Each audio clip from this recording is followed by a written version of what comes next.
This is SoundNotion, the weekly podcast for new music and music news. I'm Dave McDonald. I'm Nate Blayton. And I'm Sam Merciers. I hope you all in the U.S. anyway had a wonderful Thanksgiving. If you're outside the U.S. and you were celebrating Thanksgiving, that's cool too, I suppose. And I hope you all were very safe when you were stampeding Walmart for your $3 pillows on Black Friday. And I'm sure that everyone went out and supported small businesses on Small Business Saturday. Even though I don't think Orlando is the world of big box retailers. There, as far as I can tell, are no independent stores of any kind anywhere. Did you guys do your Christmas shopping yet? I went out on Black Friday. I went out and played a couple of practice rounds instead of disc golf. Of disc golf, and then I played like in my a real first American ever sanctioned singles tournament. All right.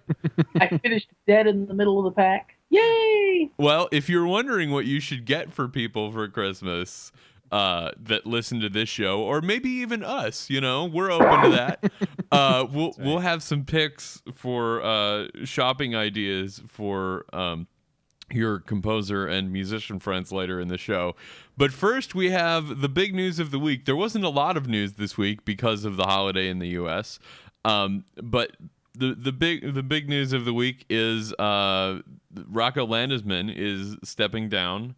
He's retiring as chairman of the National Endowment for the Arts. So he's had a good long run, and we have had words in the past about Mr. Landesman, but not before submitting publishing one last report, how the United States funds the arts. So Sam, tell us about this report. Well, it was tweeted, about a week ago, and it's just a very concise. It's like, in the neighborhood of 25 pages or so, with an introduction, and it just talks about how not just the NEA, but how the NEA is involved in funding in the arts, how it's done, how it's been done, how the economic downturn in 2008 and 9 affected it. It's got a lot of useful information for anyone who's interested in how the process works, the different kinds of monies that the NEA offer and the process that you have to go through to get those.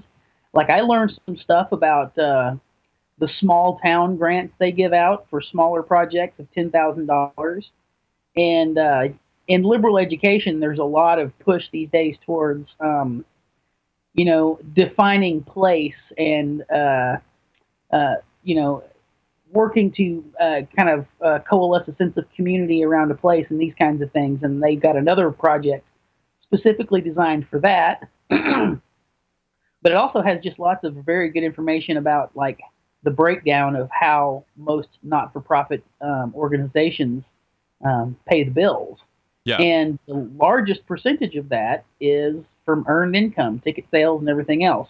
Now, that's still, we should say, the plurality. There's the largest chunk is earned income, but that's not very much. And there are a few places in this report where I think they're trying to make it seem like these groups are a little bit more independent and a little bit more solid financially than they really are by grouping earned income and investment income together to make a majority. When you group those two together, you get a little over 50%. But earned income by itself, which in our case in the performing arts is mostly ticket sales, is still only 40.7%. And that's for performing groups and museums in the U.S. So that includes a lot of things that aren't us, that aren't music, right. But it's still not a lot. So this is not news to anybody, but it's nice to have it presented so starkly. So sorry to interrupt you, Sam. What were you gonna say? No, I mean I was getting around to that actually. It's a good read though. It doesn't take long to read. It's only, like I said, you can do it in it pretty quickly. And it just covers like how they do business and how the business of art funding gets done otherwise too. So it's interesting. The only state that really rocked the per capita spending on The arts And is this is Minnesota. state revenue. This is not the NEA. Yeah. Minnesota. Hey. And so Minnesota, I don't think so. Minnesota and Hawaii are the only two states that are in this black category. If you're looking at the video, there's a map. This is from the report. Minnesota is a big arts state. As you guys, I'm sure, know. That's where the American Composers Forum is. They're in Minnesota. They were founded as the Minnesota Composers Forum by a bunch of, I guess, graduate students at the University of Minnesota, including some people that we think of today as kind of a big deal, like Greg Paulus and Libby Larson. And that was 20 or 30 years ago when they founded the Minnesota Composers Forum. And that's, of course, not the only arts project that's being funded in Minnesota. One thing that I want to point out about this map real quick before we move off of it, there are two states that you'll see that are totally white, that have no state revenue going to the arts. And so you see Arizona and Kansas have no state funding going to the arts. And we talked actually about the Kansas situation in some very early episodes of SoundNotion. Kansas has gotten rid of their state arts commission and will be setting up a non-governmental, or kind of like a quasi-governmental public-private partnership kind of. It's a non-profit that's not going to be funded by the government after its initial startup fund of like $700,000. So they're going to get this money to start, and then after that they have to fend for themselves. And perhaps the weirdest thing about it is the name so far to me. It is the Creative Arts Industry Commission. So good luck with that, state of Kansas. Yeah. So one thing that struck me reading this report was actually how small it makes the NEA seem to me. It makes the NEA seem really small and powerless, and it's such a whipping post in politics. For if you just watched, presidential debates this year, you would think that the National Endowment for the Arts is costing the U.S. taxpayer $25 billion. If we would just stop giving them money, we could cure cancer with that. Right. If we would just stop funding those freeloading hippie bohemians that are just, tying their hair to a nail and calling it a sculpture, then we would solve this nation's problems. But in fact, it's not the case. And we talked about an editorial a while back called "Kill the NEA," that was from the perspective of somebody who loves the arts but thinks that the NEA is just too big of a political hassle and it's not worth it. And if we spent our time and energy finding other sources of funding, then maybe we'd be doing all right. And when you look at this pie chart on the very first page of this report, you'll see how much federal money goes to performing arts groups and museums. And it's not very much. It's 1.2% of their income. This PDF file basically that you can open up in your browser. The report has an interesting. It's like what I consider like modern textbook style. It's got the columns of text, and it has like little factoid insets. It's very nice. Yeah, I like it. And well done. It has good photos. 2012 appropriations for selected federal entities. Now, fourth is $146 million for the NEA, and also the same amount for the NEH. The top of the list is the Smithsonian Institute, $812 million. Nobody's cutting the Smithsonian, man. That's almost twice the next thing down. But the Smithsonian is like the Smithsonian is a lot of things, though. Yeah, but for whatever reason, the Smithsonian Institute has, political armor or whatever, nobody ever attacks the Smithsonian. Nobody ever says we need to. Well, maybe I don't know.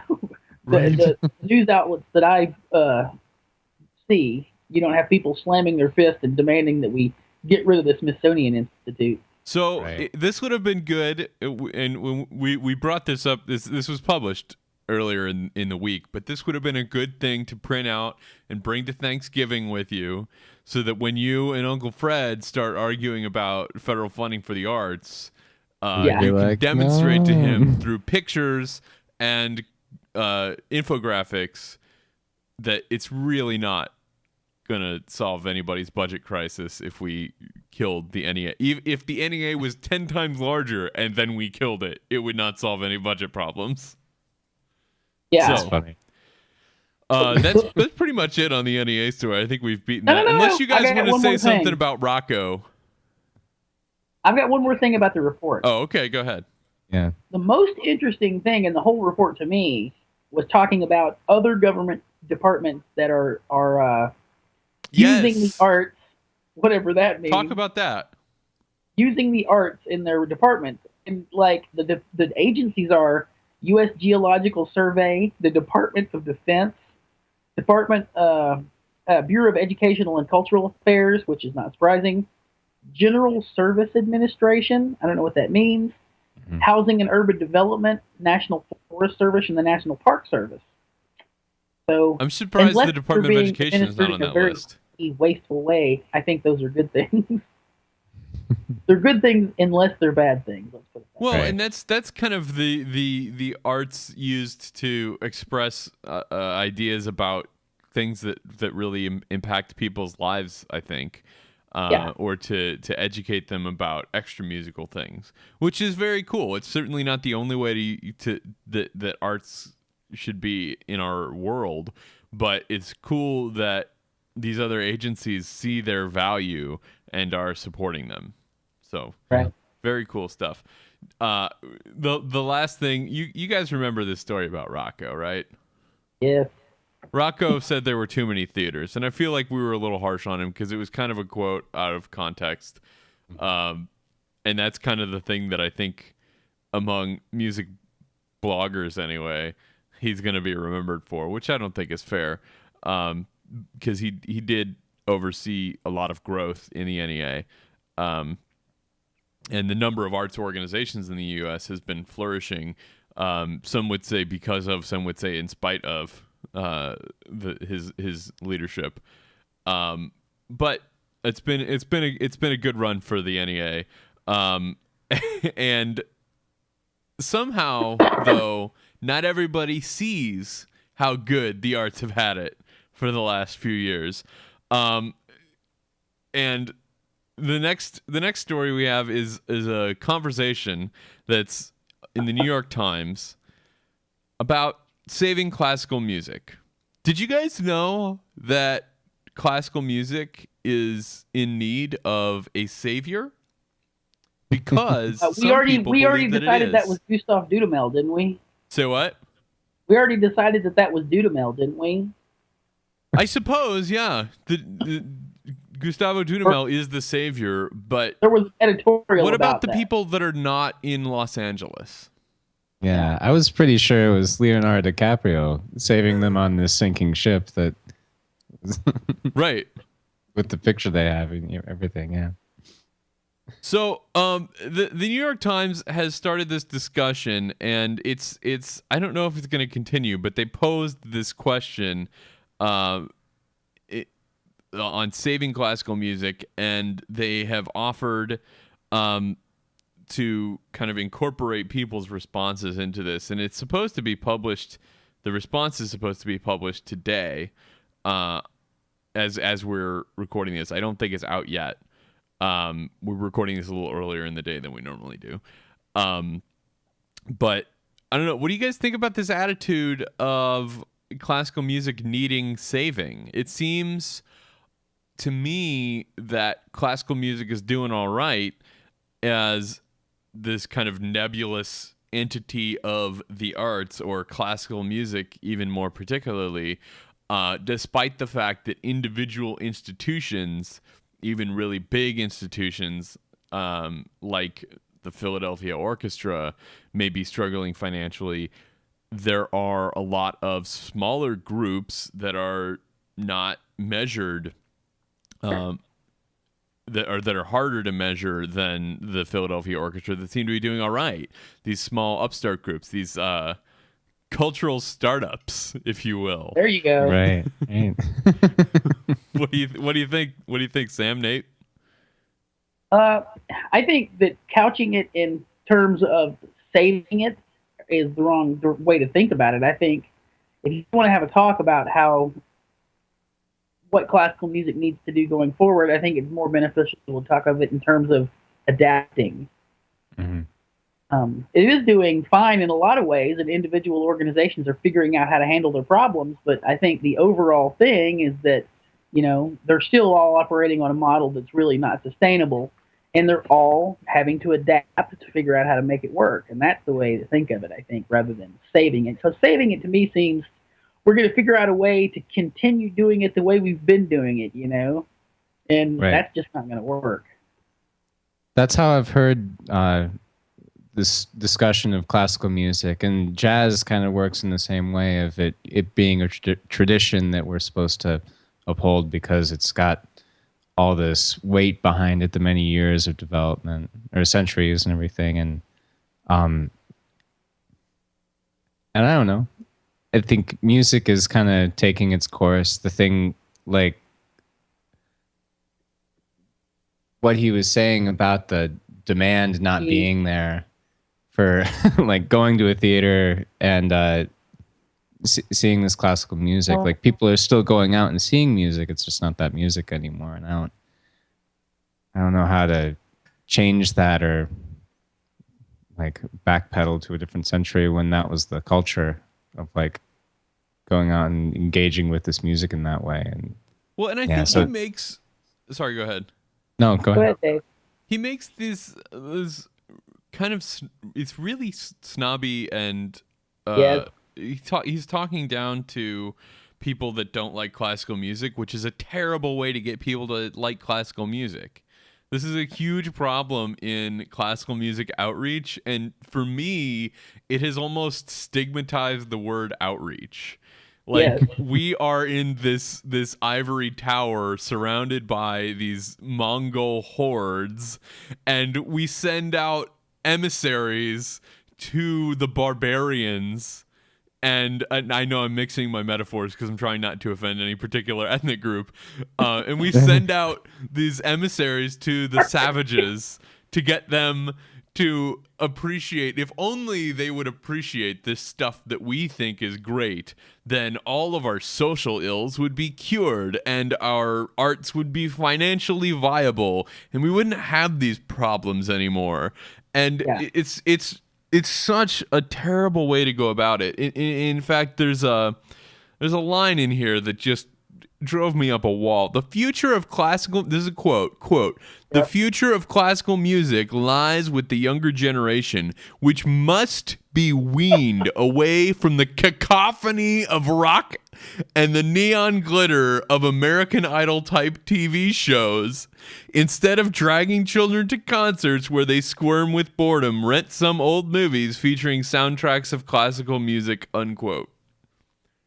Yes, that's what you should do. You should nail your child to a chair and force them to watch some black and white movie with a Bernard Herrmann score, as if that is going to make them appreciate the Bernard Herrmann score. As wonderful as the film and the score is, it's not inherently obvious to everybody you have to actually interact with these people and get them to interact with the music at some level. Yeah, so the position is idiotic, or the method is idiotic. Yeah. I understand. Go ahead. Be sure that you call the music that they like cacophony. Right. So, and music that their friends like. He sounds like this anti-Elvis Baptist from the 1950s. Right? This is like Footloose. Yeah, well, he is a retired violinist with the Met Opera Orchestra. Well, and then I mean, that doesn't give him any license to be a snob, and hate things that other people like just because they're not what he likes. I mean, that's the attitude of a lot of this stuff is that, well, you don't like what I like, therefore the crap you like is crap. Well, and he's also stating it as if just exposing kids to this is going to fix the problem. Does he think that kids aren't exposed to classical music in exactly the way he's describing all the time? Yeah. They are, TV shows. I mean, on TV, you'll still have movies that have, even if it's a newer score, most of the time it's going to have some kind of orchestral, finger quotes, classical sounding score. Mm-hmm. And if they watch, Star Wars or anything else, it's going to have an orchestral score. They're getting exposed to this music. It's not just exposure. And I hate to go ahead, Nate. Something I'd like to interject. I just watched the new Wes Anderson film Moonrise Kingdom last week, and the score for that movie is almost entirely classical music, particularly around Benjamin Britten's The Young Person's Guide to the Orchestra. Yeah, and it goes through a bunch of there's all these interesting textures, and in the movie they even there's kids listening to this music as as the movie is going on a little record player and stuff. And it's set in the 70s, which I think might be telling a little bit too, but it's a good example. If you're going to nail your kid down to a chair, I'd go watch that movie at least. The secret to saving classical music is nailing your child to a chair, and the Times is on it. Right. That's right. If you don't follow NYT on it on Twitter, it's pretty hilarious. Did you hear about recently? What? They made the guy get rid of.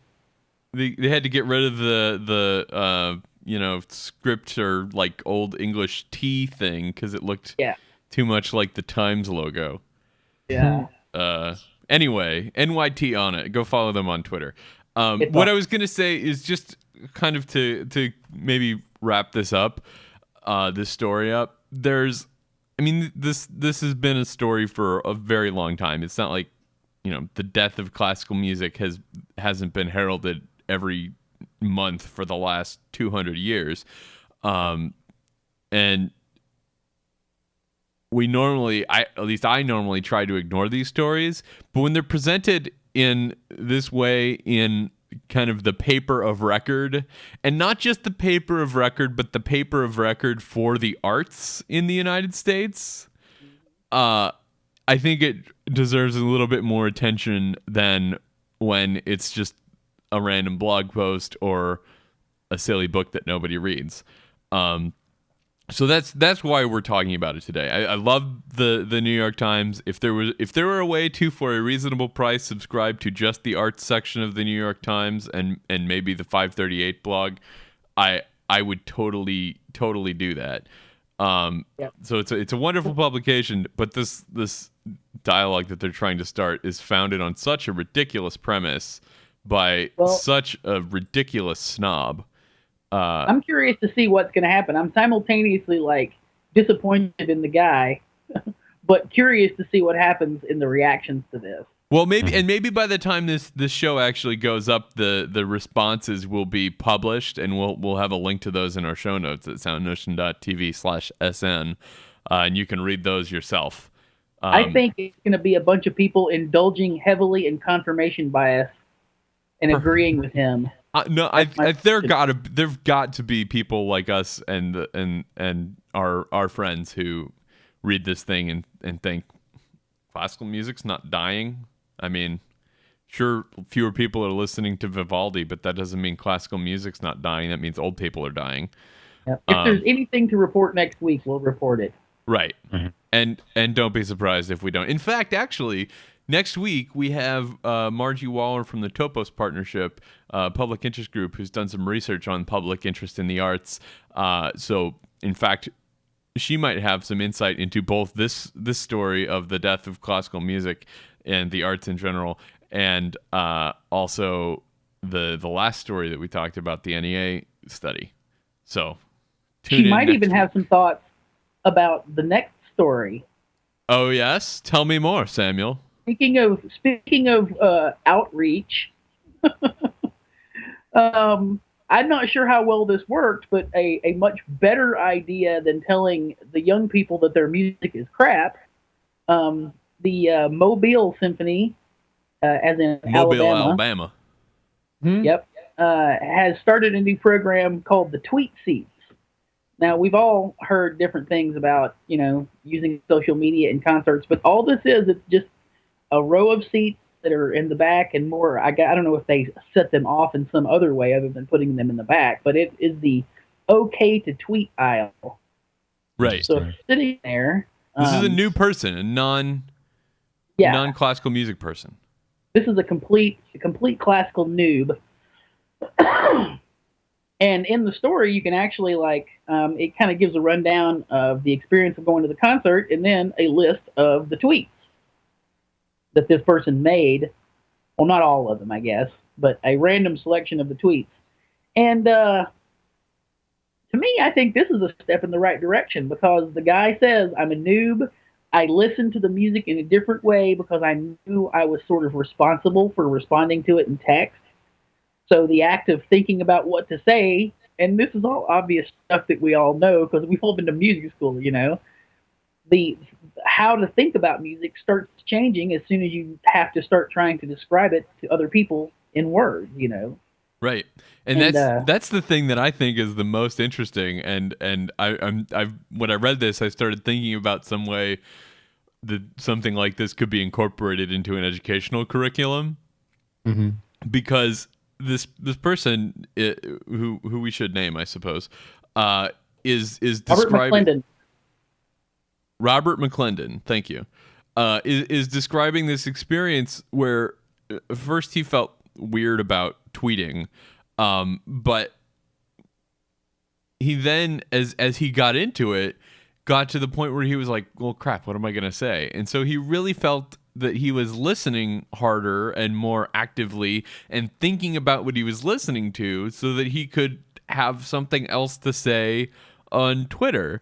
And he said that while the act of actually punching the tweets into his phone and sending them may have been a little bit distracting, and certainly I can imagine that it was, the cognitive part of composing the tweet and thinking about what he was going to say in the tweet was actually really helpful in thinking about what he was listening to and engaging in this music on an intellectual level that he may not have if he were just a kid nailed to the chair and forced to listen to this thing.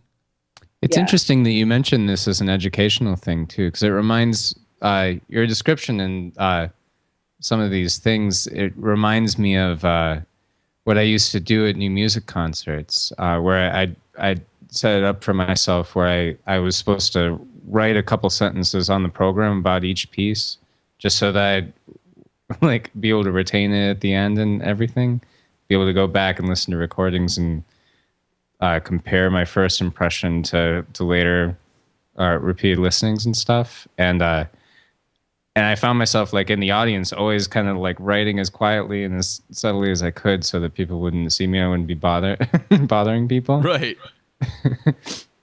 And I don't know. I feel like you could even be if you could deal with the screen light, or if it was a sanctioned phone use area and everything, that could be a really useful way to engage with these concerts. And I think that's... Go ahead. No, go ahead.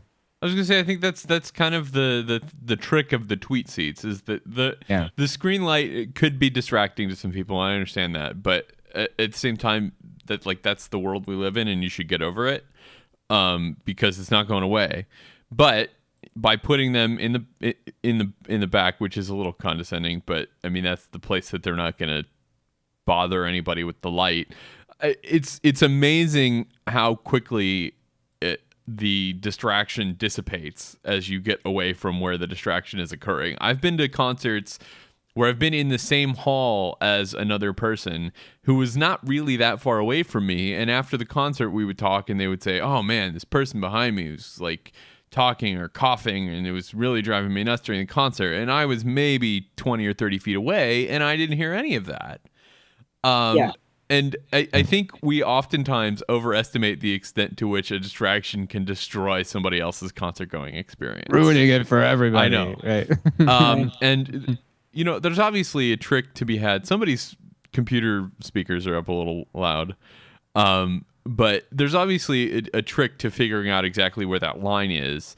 And I wonder if there's like maybe some kind of like buffer around the tweet seats where, there's like the people who don't mind the Twitter, but aren't tweeting themselves. Reduced rate to have to sit by the tweeters. Right. But I mean, I love this idea. And I actually went to a concert here in Orlando a couple of weeks ago where tweeting with a particular hashtag interacted with an electronic piece that was going on, and that the tweets went up on the screen, and it triggered something. Every time somebody used this hashtag, it triggered something in the music. So things like that are another level of interaction with the audience, but I still really like the idea of tweeting in the concert as a way to engage with the concert, and also to, in some ways, if he's tweeting that much, he's plugging the concert to all his friends. Mm-hmm. So there you go. So that's how you do it, New York Times. Yes, that is how you say this. We should have written to this guy. This is how you save classical music, even though it doesn't need saving. Right. There you go. This is how you help classical music adapt and grow. Right. Mm-hmm. There. So next story. I have no clever transition here. I don't either. And this is another New York Times story. There's my transition. About an early pioneer of electronic music that you probably have never heard of. I shouldn't say that. I have definitely not heard of her. Laurie Spiegel. Have you guys heard of Laurie Spiegel? I hadn't heard the name before, and I know I've seen this picture that they're using as like the picture in the article. Right. Her sitting there with the cool looking reel-to-reel and the analog synthesizer or whatever it is. Yeah. So she's a lot of times overlooked, as she certainly was in my education about early electronic music. And a new CD compilation of her early works with these early electronic devices, is analog synthesizers, reel-to-reel tapes, is out now. What is the name of this? It's called The Expanding Universe. And I did not know this. I think Sam or Nate, which one of you told me that one of these is on the Voyager? I did. It says it in the article. Okay. So it's I had the name of it. Along with Blind Lemon Jefferson is Laurie Spiegel's piece, Kepler's Harmony of the Worlds. Yeah. So I don't know. What do you guys are you guys interested in these somewhat historic recordings of early electronic music? I think it's good to listen to it sometimes. I think listening to it we talked about this when we had Tristan Parrish on. You can hear things differently when you listen to a much simpler, in its own way, kind of sound generation method. And I listened to it, and I thought it was very engaging. But also, I don't think people are going to rush out and buy this. But as an academic music person, yes, it's sort of like a filling out your library thing too. And the article actually addresses, the article's not just about that, just about her. It's about women in avant-garde electronic music and how they have kind of been overlooked, which is a common theme you hear all the time. I'm kind of loath to mention it on the show because we've been told alternately that women do and women don't need any advocacy in the world of composition, both by women. So I don't know what to do, but so it just covers a lot of different composers who were active during that time in the The Bell Laboratory days, you might say. But Miss Spiegel back in the day when you needed like a dedicated technologist, like you needed these works were created both in collaboration with a composer and an engineer that was doing like really high level research into making these sounds. Right. Yeah, so she's actually, but Spiegel is actually an interesting character because she started off as like a mountain musician growing up, and then she ended up like working as a computer programmer, and then doing these pieces. So, and actually, some of her, according to this, her best known piece, Appalachian Grove, is on the compilation too. I listened to it; it's pretty interesting. Yeah, she's got a couple of. There are a couple of. I think it's well worth the buy. Yeah, there are a couple of pieces on here that seem to evoke ideas of other kinds of classical music. There's that in the Appalachian Grove, which obviously is I would imagine is intended to evoke your ideas of Copeland's Appalachian Spring. And also the unquestioned answer. I almost said the Ives title, the unanswered question. So I think this is kind of an interesting thing that happened in early electronic music is that it kept trying to reference orchestral and instrumental music in it seems like in a way to legitimize itself. And obviously we recognize it today as inherently legitimate, but at the time I can imagine that it seemed a little bit like playing with toys. Yeah.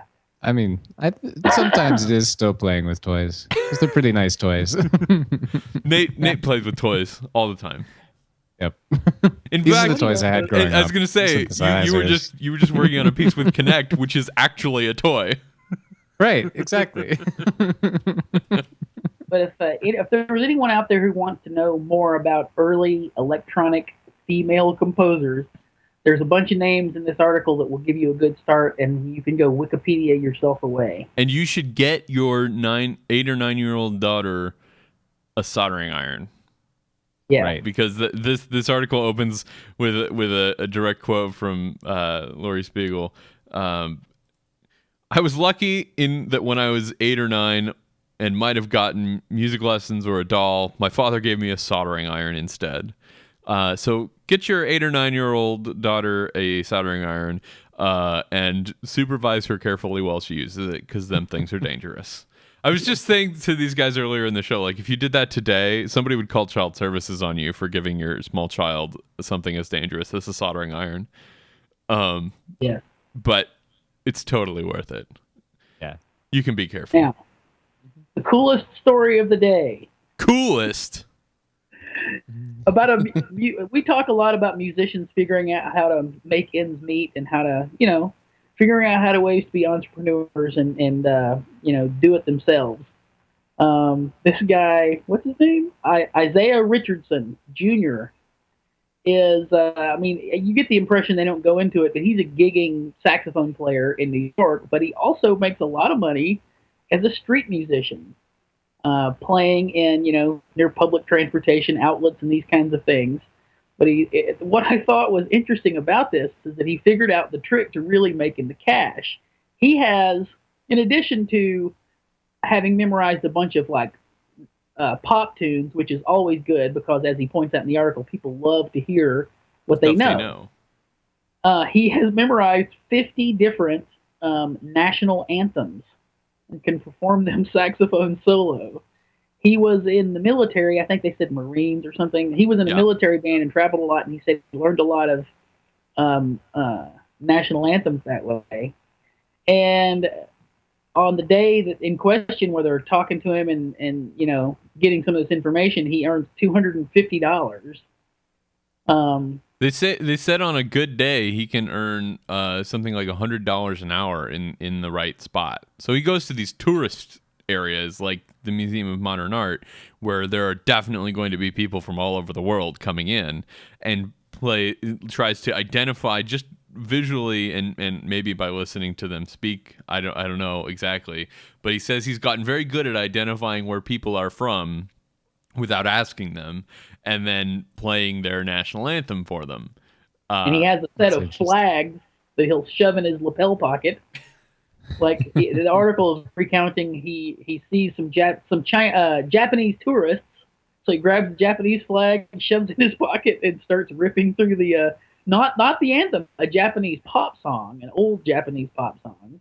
Oh, fun! And then later got $50 from a Korean businessman for playing probably his national anthem.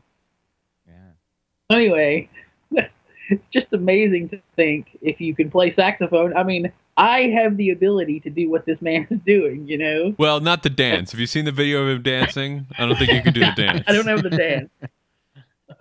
There's a video in here of him, like apparently his like signature tune is "Beat It," and he dances while he plays "Beat It." Nice. I like his shoes. Yeah. I think we're gonna have to just see a little of that, Dave. I'll see what I can do. Here we go.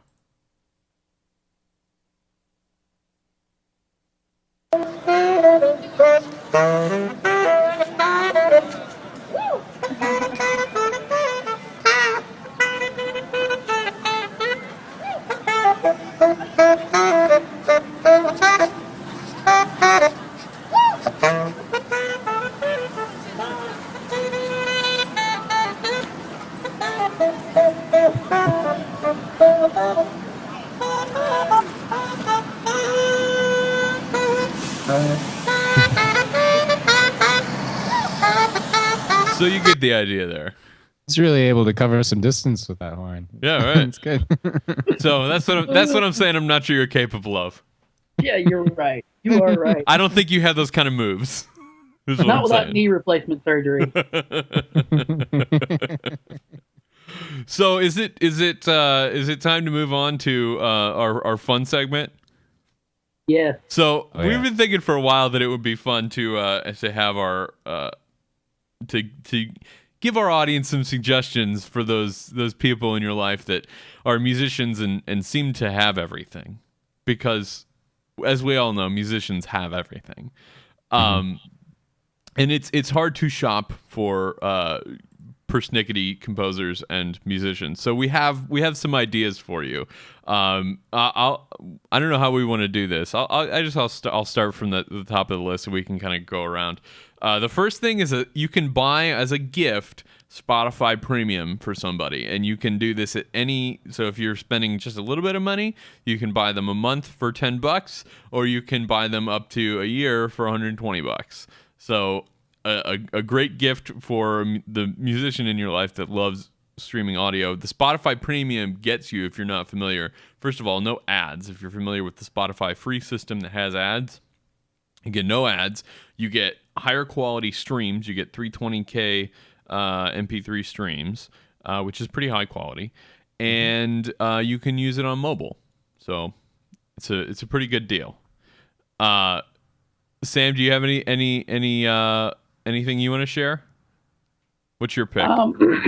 Well, I think the one that I put in that I'm a big fan of is, now you can get, as Nate was pointing out, you can get cheaper versions of this, but the Yamaha Pianica 37-note melodica, which I don't really know, with case for $107.45. So this is like a big gift, a big purchase, but I don't know a single composer or musician friend of mine who would not want one of these things. And certainly you can get cheaper ones, but I figured Yamaha is a quality company, and if they make one, it's going to be a good one. But it's basically just like a wind. It's an organ that you blow through a tube and make play, basically. And the common practice is for people to, in concert, just hold them up to a microphone, so you get an amplified self-air-powered organ. Right. Anyway, Nate. Nate, do you have anything you want to share? I mean, Dave put together this delightful list. Do you mind if I steal one of yours? Go for it. The Aeropress is quite a nice one. As we all know, composers and musicians drink a lot of coffee. Right. And this machine can make quite nice coffee, even out of the worst of beans, which is another thing that, like, as a composer, you might splurge for beans, but you might also just have like a gigantic bag of stuff because you need this quantity to be able to go through. And this, you're describing it much like a drug dependency at this point. I mean, we all have our Isn't it? different relationships with caffeine and such, but this the quality of it is very nice, and it's a fun process too. You end up like. You squeeze the grounds and the water through a little filter. If you do it right, it ends up with a little film on top, and it's just really choice, I think. It's really good coffee, and it's a really cheap device, and you should definitely consider it. And if you've never heard of it, you should get one for yourself because they're only like $25. Yeah, also good for camping. Yeah, great for camping because it's not an electric thing. You just need boiling water, or not boiling, but slightly less than boiling hot water, and coffee grounds, and it makes good coffee. You can also, I would also highly recommend, along with that, is getting some coffee itself. There's nothing like freshly roasted coffee, and really fresh coffee doesn't need any sweetener or cream if you're a person that likes sweetener or cream, because really fresh, good roasted coffee is already kind of sweet. It's not a bitter. Coffee's not supposed to be bitter. If you're drinking black coffee and it's bitter, find some better coffee. So I recommend ordering your coffee from first of all, you should see if there's a place in town that does it. If you have a hard time finding a coffee roaster in town, I'm going to give you a recommendation of a place you can order it on the web for a very reasonable price. There are a lot of places you can order freshly roasted coffee online. I am a big fan of Chisano Coffee Roasters in the Detroit area, which is where I get my coffee shipped to me from Michigan here in Florida. Twice a month, I get a pound of coffee from Chisano. So I'm a member of the Chisano Coffee Club.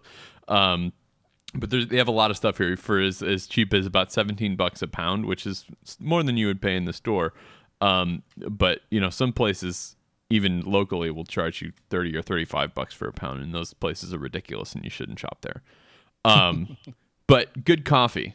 So coffee things. Another one I want to mention, and this is kind of cloud backup, and we've talked about this a lot. This is like kind of one of my things. This is a little bit like when you're like 8 or 9 years old and your mother thinks that you need socks, and so they just get you socks and wrap them, and then you open them and you're like, oh man, socks. So this is a little bit like getting socks for Christmas, but it's so valuable, and that is some kind of cloud backup. There are a lot of options for cloud backup. I have used Carbonite for the last 2 or 3 years. I've used Backblaze before. Our own Tim Rosenberg loves Backblaze.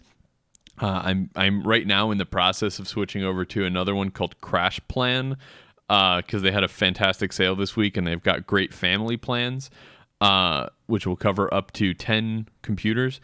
But it just uploads all your stuff to the cloud and saves it for you. So even if your house burns down and your backup drive locally is melted or flooded, God forbid you have some kind of Hurricane Sandy event in your area, your stuff will be saved, because I know if I lost all of my scores, I would be devastated, right? We all make stuff, and we all make stuff on computers. It's really important to not lose that stuff. So I highly recommend one of these things. Sam, do you want to talk about this eraser? Yes. Go for it. I wanted to talk about that before you said that. The Sakura SE2000 electric racer set. It's battery operated. Anyone who's never this is like QVC all of a sudden. What's that? We're like QVC all of a sudden. Yeah. Anybody who's a pencil composer, as I am a great deal of the time, and you've had to go back and erase large swaths of something because you did something wrong, you forgot to insert a measure, that's just the foibles of using a pencil. Not only will this thing make your work faster and easier, but it also doesn't damage the paper. Like, you can just mow through, square inch after square inch of pencil, and it just gets it cleanly off the paper without, digging a hole into your paper or any of that stuff. And it saves your tendonitis in your elbow from having to work the eraser yourself. Right. These And things are magic. they're totally magical, and this particular one comes with a bunch of refill erasers. So I have to try one of those. I've never. it's Never had my hands very on- cool. yeah. And Sam has been telling us about how wonderful they are for years, and I finally tried one recently, and I think I might get myself one of those for Christmas for myself. And I think One we of should my maybe just undergraduate composer teachers, Mario Abril, Dr. Abril, introduced me to that, and he had one that plugged into the wall, and it looked like it was from the 1970s, and it made a Sweet. noise like like a, you know. So I'm imagining this is going to be far better than that, but it worked really well. So in the interest of keeping this short, should we skip to our pencils? Yes. I think so. So we were talking about this before about getting composers like very particular tools, and one of the things I said was I fear that because we all have very particular relationships with our tools, and when it came up, all three of us had like our pencil that we use, and like we seek this thing out, and when we can't find it in the store, we order it on the internet because it is our favorite thing. So let's go in the order that we have here. Nate, why don't you go first? Wow. So there's a couple things I like in the pencil, and it has, and through shopping around at wherever, I've kind of settled on this one because it was really available and had these things. But it's got thick lead, 0.9 lead instead of the 0.5 or 0.7. Makes it not break, and it's like a consistently teeny bit dull regular wooden pencil. That's kind of what this writes like, which is really nice. So it's like not perfectly sharp, but it's always the same, and so you can play with it and do different things.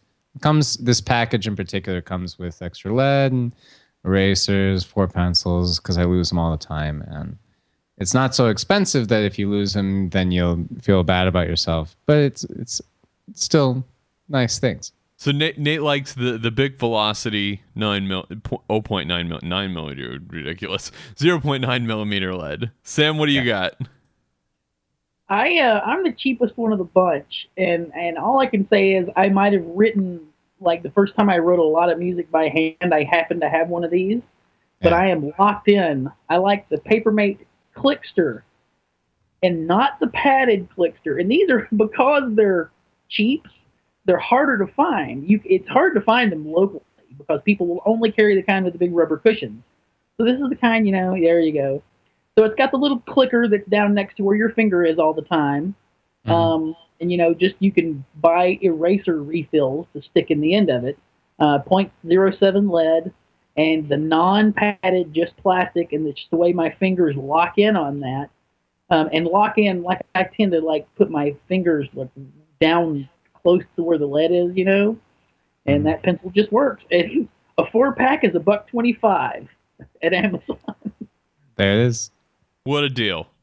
And I'll go last. Mine is probably the most expensive of the bunch, but I think it's the best, and I'll fight to the death on that.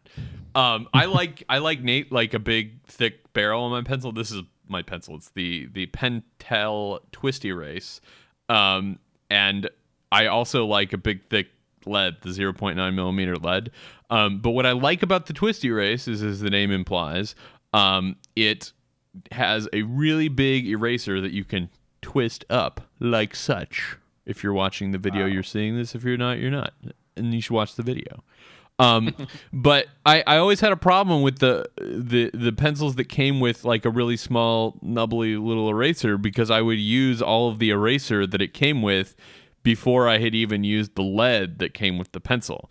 So as you can imagine, that was very frustrating to me. And so I went in search of a pencil that had plenty of eraser. And I used to carry around a separate eraser, and the little push-up eraser things you can get that are like just a pencil-sized thing, but only an eraser. And that was annoying because I'd always forget that thing and leave it somewhere. But this is part of the pencil, and it's really great. It's the PenTell Twist Erase, and like I said, I go with the 0.9 millimeter one, but you can do whatever. And this is $559 on Amazon. It's $559 for a 2-pack, and it comes with a bunch of extra LEDs. So those are our that's our SoundNotion Holiday 2012 gift giving guide. Maybe that'll be a feature that comes back next year. Who knows? We'll see. Yeah, And we would really like to know what pencils you like to use. Yes, let us know if you've got anything you think should be on our list, or you think we have stupid ideas about what's awesome in pencils, or you think talking about pencils is really stupid to begin with. Let us know that too. I just think any composers who watch the show are going to have an opinion about this one. Absolutely. Right. Yeah. Absolutely. And we'll have a link to Patrick's favorite pencil in the show notes, so check that out. Right. And we'll have a link to all these things actually in the show notes, so check them out for sure. And the last thing we're going to do is go backwards a little bit to our pick of the week, which is something that Sam discovered through this New York Times piece. So Sam, I'll let you talk about it. Well, the pick of the week is what is it called? Unseen Worlds. Yes. By Laurie Spiegel. Harmony of the Worlds. Sorry, Kepler's Harmony of the Worlds. Yeah, Kepler's Harmony of the Worlds, from the collection, the 2 CD collection, The Expanding Universe, which is a collection of all of her early work in electronic music at Bell Labs. I think it was all done. Yeah. And the interesting thing is that the Kepler's Harmony of the Worlds is one of the pieces, along with Bach, Beethoven, and whatever else, that is on the Voyager spacecraft being sent out to, spread human goodwill and peace to our galactic neighbors. Yeah. So when somebody finds that gold, it's a gold record, right? It's like a gold LP or something like that. Because it's analog, and we figure that aliens probably wouldn't be able to figure out our silly digital code, but they might be able to figure out something about our analog system. Anyway, here's a little bit. This is we should say this is a re-release. This is Laurie Spiegel's "Wandering in Our Times," originally released in 1980, newly re-released on CD and digital download.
So that was an excerpt from Laurie Spiegel's The Expanding Universe, the re-release.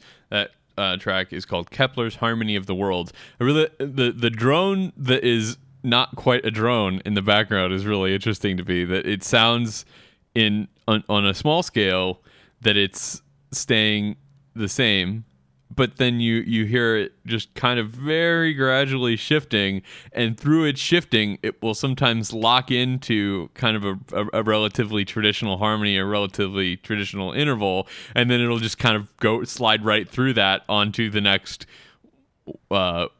weird kind of not even intonation interval.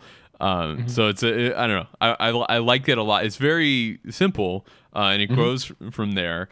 But another thing that's interesting is that compared to a lot of other stuff that's on this album is very, very different. So it all has this similar feel to it because it's the same composer using mostly the same equipment to make these sounds. But there's still a whole lot of diversity. Were you going to say something, Sam? No, it is a golden record. Okay. I'm glad we got that cleared up. Yeah. I like it that there's sounds like shapes to me, sounds like math, these different ratios and relationships between the slowly cycling things. Makes a lot of sense that another culture from another world might be able to get something out of it. Yeah. Because it's very mathematical. So the universal language, they say, or at least I learned in the movie Contact with Jodie Foster. I'm pretty sure. And that's basically that's all the musical knowledge that one needs is what one learns from Contact, but with Jodie Foster. That's right. Yeah. So that's gonna do it for this week's SoundNotion. We'll leave it there with Contact. Thanks, Nate. That's why we have Nate on the show, because he always brings that kind of knowledge. That's right. Yeah. Dropping truth bombs with Nate Blyton. It's all math. Thanks, Jodie Foster. So thanks for joining us this week. We want to thank everybody that joined us live in chat. We do this show live most Sundays at 11 a.m. Eastern Time, so you can join us at soundnotion.tv/live and join us in chat there. You need to sign up for a free Ustream account to be in the chat room. If you would like to comment on the show after the fact, or if you'd like to read about any of the stories that we talked about, if you want to read that NEA report, which is not very long and it has lots of nice pictures and infographics, we'll have links to that. We'll also have links to all of our picks for the holiday shopping guide. If you would like to get any of your composer friends or any of your, say, composer/musician/podcaster friends anything for the holiday, you can certainly find the links to those things on our site. Again, that's soundnotion.tv/SN. You can also connect with us on Facebook and Twitter. We're at SoundNotion on Twitter. I'm at Dave McDough. Nate is at AnnateTree, and Sam is at HouseGoy on Twitter. This show and all our shows are available in the iTunes store, so be sure to go there, subscribe for free to catch every episode. SoundNotion's introduction includes music by Patrick Gullo and video by Tyler Lepp. Thanks again for watching, and we'll see you back next week. Rocco.